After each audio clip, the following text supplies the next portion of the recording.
The Trump campaign says that tens of thousands of people voted twice in Nevada, among other suspicious voting irregularities, they say. That over 40,000 people voted twice, while 20,000 voters did not have a mailing address, and roughly 2,400 voters had an out-of-state address.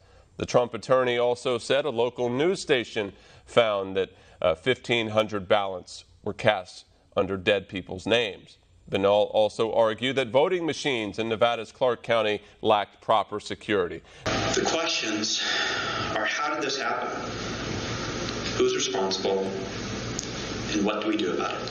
In Carson City, Nevada, the president's legal team continues the battle for election integrity following the reveal of repeated instances of fraud. Binal specifically highlighted changes to general election procedures that removed restrictions on mail-in voter registration. This was made worse, as Mr. Gessler's expert testimony makes clear, by the legislature's decision to adopt AB 4 and take us to a system of universal mail voting at very much the last minute. Democrat Governor Steve Sisolak signed Assembly Bill 4 into law in August in response to the pandemic, promising a, quote, fair and accessible election. But due to the new policy, the number of mail-in ballots cast increased from 6,300 in 2016 to more than 690,000 in 2020. 42,000 people in Nevada voted more than once, according to your work in this. 42,000 people. 1,500 people voted in Nevada that were dead. 19,000 people voted though they did not live in Nevada and they weren't a college student. 8,000 people voted from a non-existent address. 15,000 people voted though they were registered to a commercial address or a vacant address, and 4,000 people voted in Nevada that are non-citizens.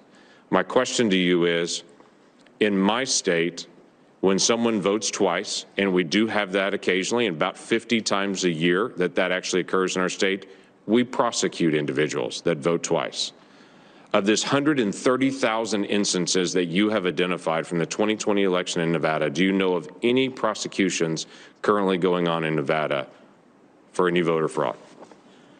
Not yet, Senator, and that's extremely important. These laws have to be enforced. Come Election Day, the wave of mail-in ballots on top of record high in-person turnout overwhelmed poll workers.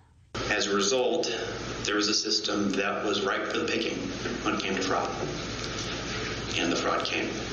Binal said these workers went on to restrict meaningful access to Republican poll watchers, who were then unable to monitor and ensure the accuracy of the counting process.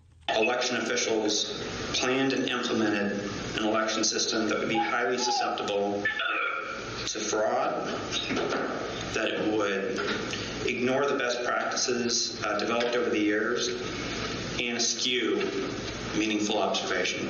The president's campaign has argued in every state where it has filed a lawsuit that the push for election integrity supersedes any political agenda, and that upholding the integrity of American democracy is the primary goal of their legal battle. When you lose the principle of one person, one vote, the end result is authoritarianism. That's exactly what we're saying here.